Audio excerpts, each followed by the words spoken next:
আবু হুরায়রা রাদিয়াল্লাহু তাআলা আনহু বিড়ালের বাবা কি করতেন?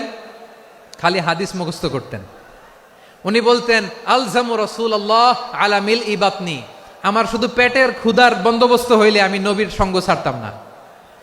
আমার আনসার সাহাবারা ক্ষেত খামারের কাজ করত, আমার মুহাজির সাহাবারা ব্যবসা করত, আর আমি নবীর সাথে সাথে থাকতাম। শুধু সকাল বিকাল দুই বেলা যদি আমার খাবারের বন্দোবস্ত হয় আমি আর নবীর লক ছাড়ি না। সুবহানাল্লাহ কইবেন না? 5374টা হাদিস তিনি বর্ণনা করেছেন। সবচেয়ে বেশি হাদিস বর্ণনাকারী সাহাবী। হাদিস প্রিজার্ভেশনের কাজে বিশ্বনবী ওনাকে কাজে লাগিয়েছেন।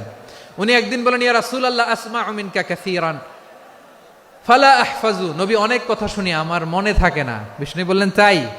উবসুত রিদাক, তোমার চাদরটা বিছাও। আবু হুরায়রা বিছালেন, বিশ্বনবী হাত বুলায় দিলেন, এরপরে অনেক হাদিস বর্ণনা করলেন।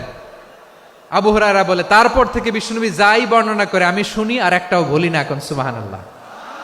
বিশ্বনবী ওনাকে হাদিস প্রিজার্ভেশন, নবীর এই যে লক্ষ্য হাদিস প্রিজার্ভেশনের এই দায় দায়িত্ব দিয়েছেন সাইয়েদনা আবু হুরায়রা রাদিয়াল্লাহু তাআলা আনহুকে।